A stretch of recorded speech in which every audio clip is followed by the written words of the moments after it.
अंजलि तू अच्छा हुआ सही टाइम पर आ गई। अभी मैंने साग बनाया है, जल्दी से बैठ जा। तुझे साग पसंद है ना मेरे हाथों का? वो तो मैं खा लूंगी, लेकिन सबसे पहले ये देख मैं तेरे लिए क्या लेकर आई हूँ।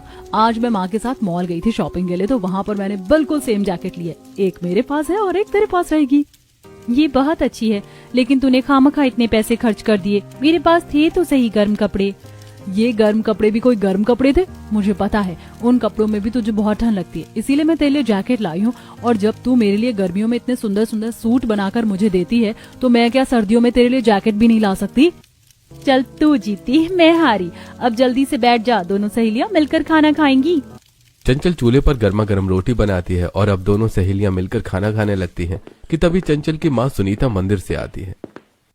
आंटी जी नमस्ते, कैसी हैं?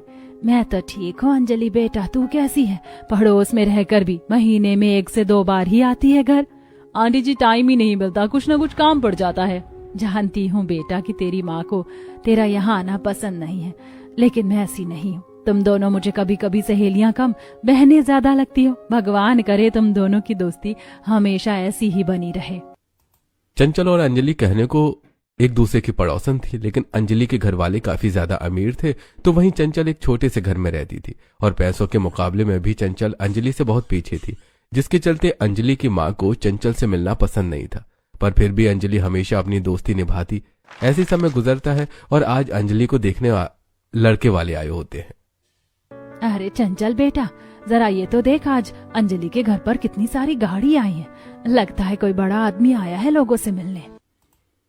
माँ, आज ही अंजलि को देखने वाले आए हैं, कितने ज्यादा अमीर लग रहे हैं ना? लड़के वाले हॉल में बैठे होते हैं, तो वहीं दूसरी तरफ ममता अंजलि को तैयार करके नीचे हॉल में लाती है। ममता जी, हमें तो आपकी अंजलि पसंद है। अब तो बस अब जल्द से जल्द शादी का मुहूर्त निकलवाइए और दहेज की भी फिक्र मत करिएगा। भगवान की कृपा से सब कुछ है हमारे पास। अरे इतने सालों पुराना सोने का कारोबार है हमारा, भला हमें किस चीज की कमी हो सकती है? शादी के बाद तो आपकी बिटिया रानी सोने चांदी में खेलेगी। ये देखिए, हम तो साथ में सोने चांदी के सेट भी लाए हैं अपनी होने वाली बहू के लिए। चलो भगवान की कृपा से मेरी बेटी को इतने अच्छे घर में रिश्ता लग गया। रिश्ता तय करने पर ही इतना सब कुछ दे रहे मेरी बेटी को, वो शादी के बाद उसे कितना देंगे? हमेशा मेरी बेटी सोने चांदी से लदी रहेगी। अंजलि के घर वाले भी रिश्ते के लिए हाँ कर देते हैं और अब अपना रिश्ता तय होने के बाद अंजलि सबसे पहले चंचल से मिलने के लिए जाती है। चंचल, तुझे पता है मेरा रिश्ता लग गया? हाँ, मुझे पता है। मैंने देखा था उन लोगों को तेरे घर पर आते हुए, और मुझे तो पता ही था कि तेरा रिश्ता जरूर पक्का हो जाएगा। मेरी सहेली है ही इतनी प्यारी, कोई कैसे मना कर सकता है? वैसे मेरा भी रिश्ता लग गया है, बस वो मुझे देखने के लिए परसों आ रहे हैं।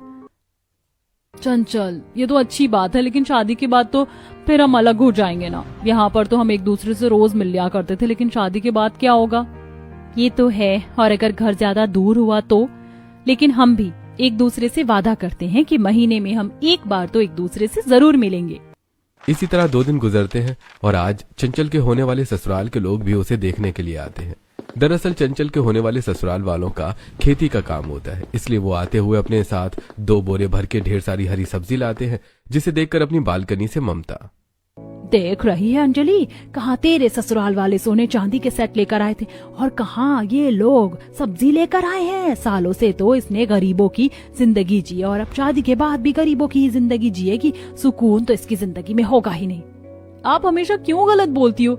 कभी तो उसके लिए अच्छा बोल दिया करो। मैं तो खुश हूँ कि मेरे साथ साथ उसका भी रिश्ता लग गया। अरे भाई साहब, आप लोग इतनी दूर से आए हैं, ये क्या कम था जो आप इतनी सारी सब्जियां ले आए? इसकी क्या जरूरत थी? बहन जी, कैसे जरूरत नहीं थी? अब तो ये परिवार भी हमारा ही परिवार है और हमारा तो शुरू से ही खेती का काम रहा है। इस बार तो काफी अच्छी सब्जियों की फसल हुई, तो सोचा आपके लिए भी ले आए। ठंड का मौसम है, जितनी हरी भरी सब्जियां खाओ उतना शरीर के लिए सही रहता है। इसी तरह समय गुजरता है और सबसे पहले अंजलि की शादी हो जाती है। अपनी सहेली को शादी में विदा करते हुए चंचल की आंखें भर आती हैं। अंजलि, अपना ध्यान रखना और मुझे कॉल करती रहना।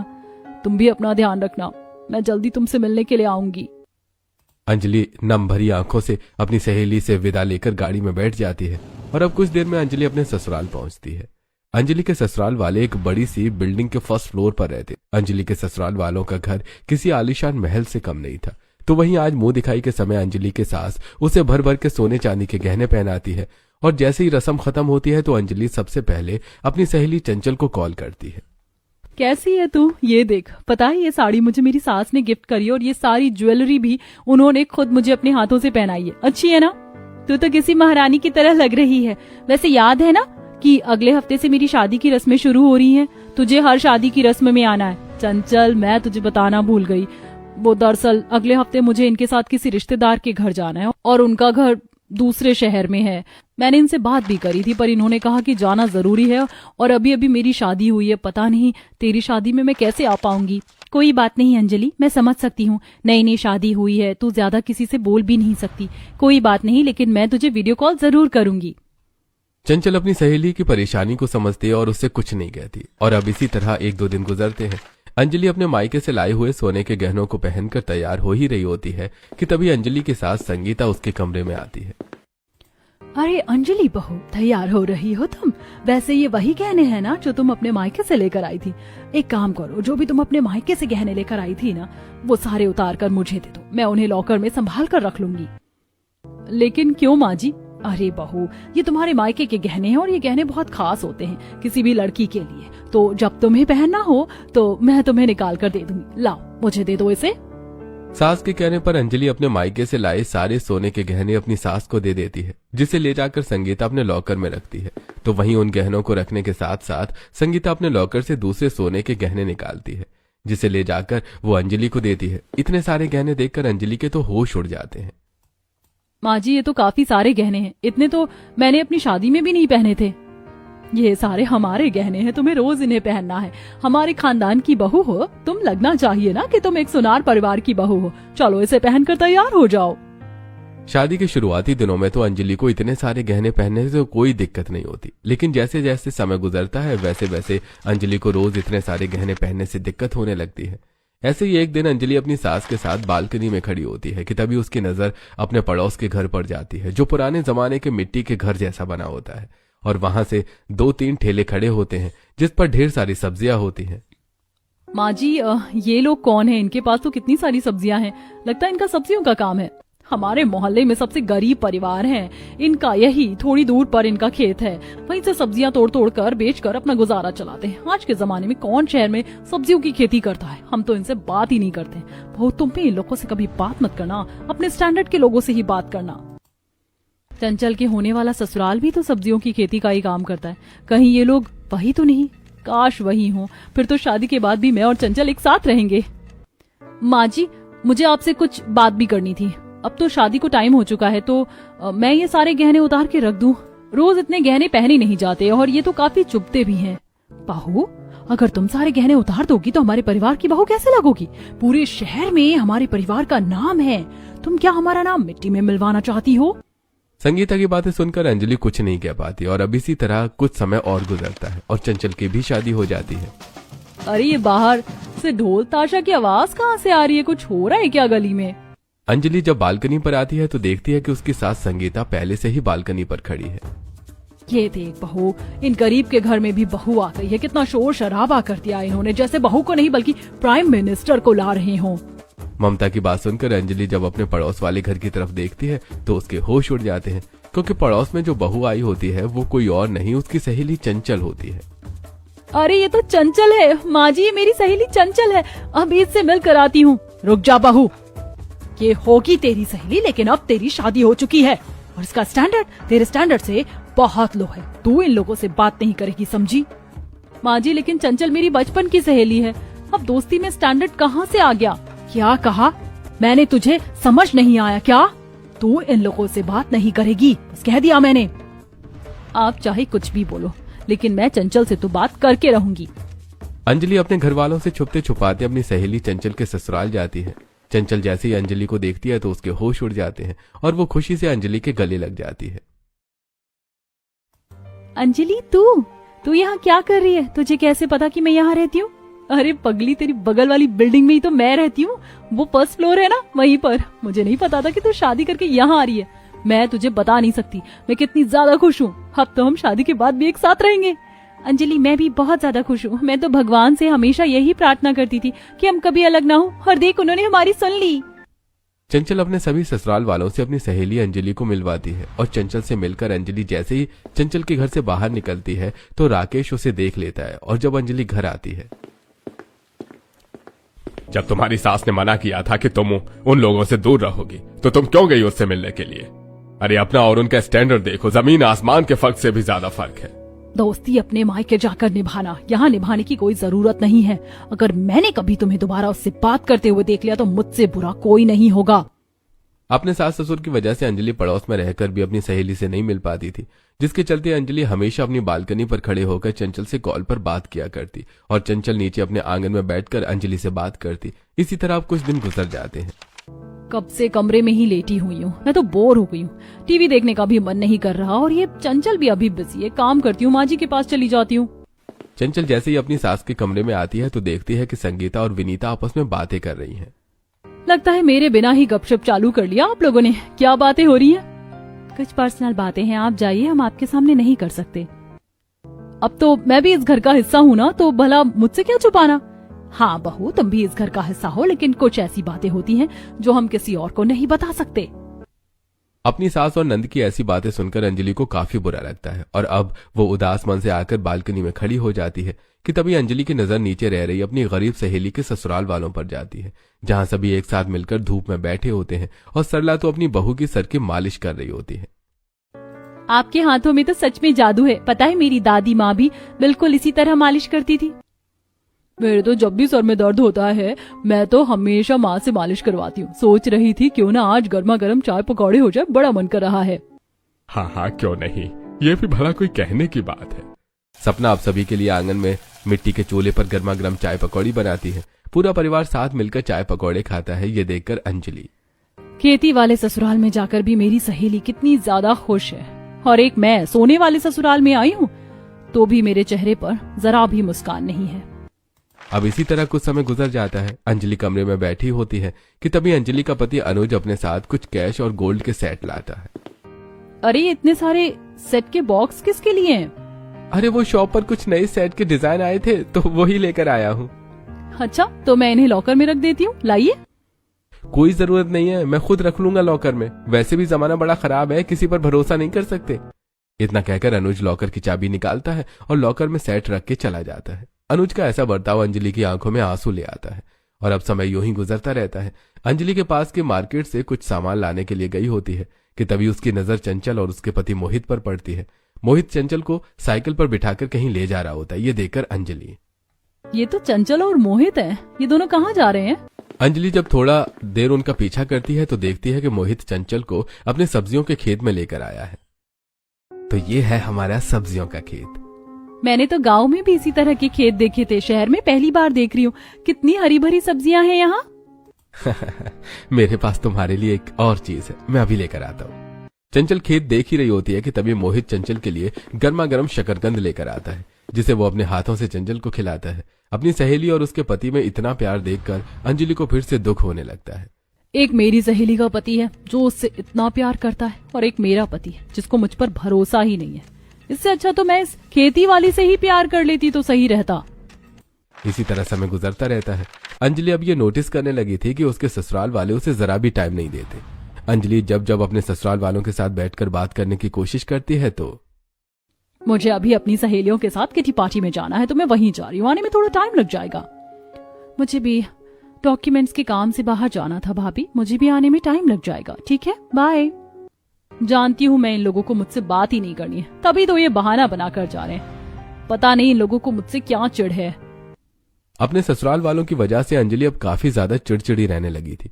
तो वहीं चंचल अपने ससुराल वालों के साथ मिलकर कभी सब्जियों की खेती करती तो कभी कभी तो ठेले पर उनके साथ सब्जियां बेचने के लिए ही निकल जाती, जिसे देखकर अंजलि, तुम मुझे कभी कभी बहुत दुखी लगती हो। शादी से पहले भी तुमने कितनी गरीबी देखी और शादी के बाद भी तुम सब्जियां बेच रही हो। लेकिन अंजलि सच कहूँ तो मैं बहुत ज्यादा खुश हूँ। तुम्हें नहीं पता मेरे ससुराल वाले मुझसे कितना ज्यादा प्यार करते हैं, वो मेरा कितना ख्याल रखते हैं। लेकिन तुम तो मुझसे ज्यादा खुश होगी ना। मैं जानती हूँ तुम्हें इतना अमीर और अच्छा ससुराल जो मिला है। अंजलि बहू, तुम भी यहाँ हो। चलो अच्छा है कि मैं एक्स्ट्रा चाय लाया। आज मैंने अपने हाथों से चाय बनाई है। मेरी बहू को तो मेरे हाथ की चाय पसंद है। तुम भी पीकर बताओ कैसी बनी है।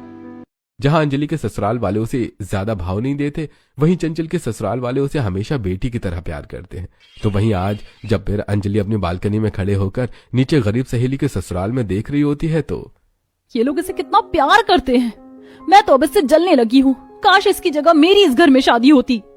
जो अंजलि चंचल को अपनी जान से ज्यादा प्यार करती थी, वही अंजलि अब चंचल से धीरे धीरे किलसने लगी थी। इसी तरह समय गुजरता है और एक दिन चंचल बहू, शादी में तुम्हें कुछ दे नहीं पाई थी मैं, इसीलिए ये लो मेरी तरफ से ये सोने की चेन रखो। पता है मेरा बड़ा मन था कि जब मेरी बहू शादी करके आए तो मैं उसे सोने का कुछ तो बनवा कर दूं।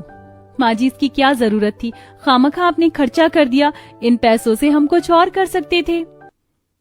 वो तो होता रहेगा, तू ये सोने की चैन रख। आखिरकार मेरी बहू के गले में भी तो कोई सोने की चीज हो। सब्जियों का काम करने के बावजूद भी चंचल के सास ससुर उसे सोने की चेन गिफ्ट करते हैं, जिसे अब चंचल जब अंजलि को दिखाने के लिए जाती है तो अंजलि, कैसी लग रही हूँ मैं? मेरी सोने की चेन पता है माँ जी ने अपने हाथों से पहनाई।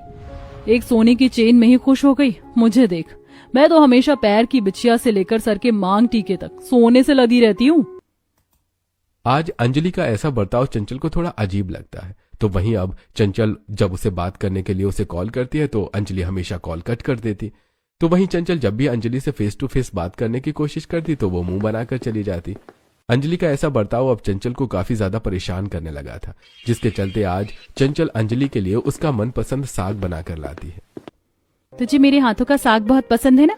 इस बार साग की काफी अच्छी खेती हुई थी तो सोचा तेरे लिए बना कर ले आऊं। खाकर बता कैसा बना है। पहले मेरे शौक हुआ करते थे गरीबों वाला खाना खाने के, लेकिन अब नहीं है। तुम ही खाओ अपना ये गरीबों वाला खाना। अंजलि, आखिरकार तुम्हें हुआ क्या है? तुम क्यों मुझसे कुछ दिनों से इतना बुरा बर्ताव कर रही हो? मुझसे कोई गलती हुई है क्या? गलती तो मुझसे हुई है जो तुमसे दोस्ती करी। माँ सही कहती थी कि गरीबों से जितना दूर रहो उतना अच्छा रहेगा। अब जाओ यहाँ से, अब मुझसे कभी बात मत करना। अंजलि अपने ससुराल वालों की सारी फ्रस्ट्रेशन चंचल पर उतार देती है। तो वहीं अंजलि का ऐसा बर्ताव देखकर चंचल की आंखों में आंसू आ जाते हैं और वो रोते हुए ससुराल आ जाती है। इसी तरह समय गुजरता है और आज अंजलि अपनी सहेलियों के साथ बाहर पार्टी करने आई होती है कि तभी पार्टी में डांस करते करते अंजलि के कान से सोने का टॉप गिर जाता है। यार, मेरे कान से सोने का टॉप गिर गया, अब मैं क्या करूं? पता है वो गोल्ड का था, मेरी सास ने दिया था। तो परेशान मत हो, हम ढूंढते हैं। अंजलि अपने दोस्तों के साथ मिलकर अपने कान के सोने के टॉप को ढूंढने लगती है कि तभी एक विशाल नाम का लड़का अंजलि के पास उसका टॉप लेकर आता है। यही है ना आपके कान का टॉप? ये तो नॉर्मल है, फिर आप क्यों सोने का टॉप क्या चिल्ला रही थी? ये सोने का नहीं है? तुम्हारा दिमाग तो नहीं खराब हो गया? ये सोने का ही टॉप है, मेरी सास ने मुझे दिया था। जब मैं कह रहा हूँ कि ये सोने का नहीं है, ये आर्टिफिशियल है। तुम्हें कैसे पता कि ये आर्टिफिशियल है? तुम क्या कोई सुनार हो? हाँ, मैं सुनार ही हूँ और कई सालों से मेरा परिवार यही काम कर रहा है। ये देखिए, इस टॉप पर तो कोई हॉलमार्क भी नहीं है और इसका तो रंग भी कितना फेड हो गया है। ये आर्टिफिशियल ज्वेलरी है जिस पर गोल्ड का रंग चढ़ा दिया गया है।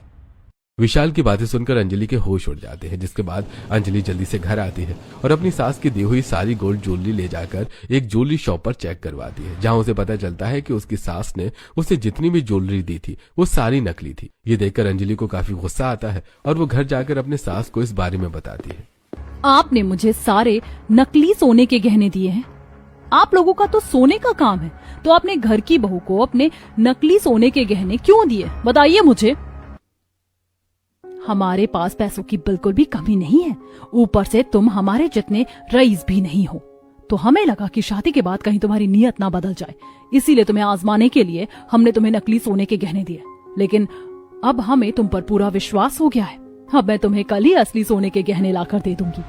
आपको शर्म आनी चाहिए। आपको अपने घर की बहू पर विश्वास नहीं है। नहीं चाहिए मुझे आपकी असली या नकली सोने के गहने, मैं ऐसे ही ठीक हूँ। अंजलि रोते हुए अपने कमरे में चली जाती है। तो वहीं उसी रात राकेश अपने साथ एक 25 लाख का सोने का गहने लेकर आता है। पता है, एक क्लाइंट ने अपनी बेटी के लिए बनवाया है ये सोने का हार, पूरे 22 कैरेट का है और तो और 25 लाख का है। संगीता इसे संभाल कर लॉकर में रख देना, कल उस क्लाइंट के घर हमें ये लेकर जाना है। संगीता हार को संभालकर लॉकर में रख देती है।